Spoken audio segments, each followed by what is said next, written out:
السلام عليكم ورحمة الله وبركاته. waxaad kusoo dhawaataa Elabora Institute iyo Bungalow Design A to Z. waxaynu qaadan doonaa koorsadan ama videoyadan soo socda. waxaynu ku baran doonaa qaabka Archicad u isticmaali karaysid. marka steps koowaad ee Archicad ka bilaabno waxay noqon doonaa qaabkii gurigeeni ama gidaaradii guriga aan u sawirnay. step labaad markaas waxay noqon doonaa insha Allah qaabka albaabada loo sameeyo iyo loo soo geliyo Archicad-ka.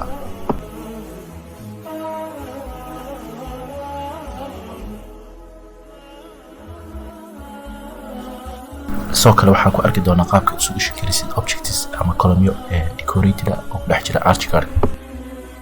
markaas step saddexaadna wuxuu noqon doonaa insha Allah qaabka daaqadaha iyo windowska Archicad ku jira loo isticmaalo loona soo gashto project-gaaga aad waday.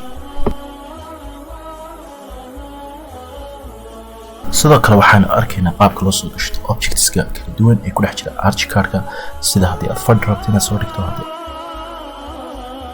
step ka afraad wuxuu noqon doonaa qaabka aad u samayn lahayd roof aad u samayn lahayd ayuu noqon doonaa insha Allah. step ka shanaad wuxuu noqon doonaa qaabka aad u samayn lahayd parapet qurux badan ama fuushada waxa la dhaho ee guryaha lagu soo wareejiyo ee roofka ka horeeya ee aad u qurxiya guryaha.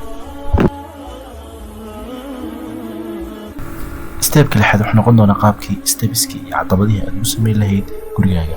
step ka toddobaad wuxuu noqon doonaa qaabkii aad qurxin lahayd muraayadaha daaqadaha iyo step sideed waxaan noqon doonaa qaabkii aad gidaarada waxyaabo wall extras aad ugu soo dar lahayd oo qurxin kara.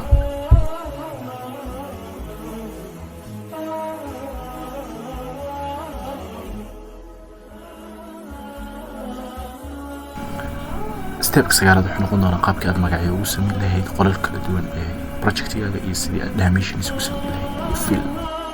step ka tobnaad wuxuu noqon doonaa qaabkii aad u samayn lahayd landscape-ka daarada deyrka. step koytanada ugu dambeeya waxay noqon doonaa qaabka aad u samayn lahayd albaabka deyrkaaga rambigiisa iyo xagga gaadhiga soo geli lahayd sidoo kale albaabka si aad u soo geli lahayd aad isticmaalaysid geedka aad isticmaalaysid noociisa. ugu dambeyntii haddaad rabto inaad ka faa'iidaysto koorsadan freega ah isku day inaad subscribe saarto YouTube-ka Elabora Institute sidoo kale aad kusoo biirto Telegram channel-ka naga Elabora Institute.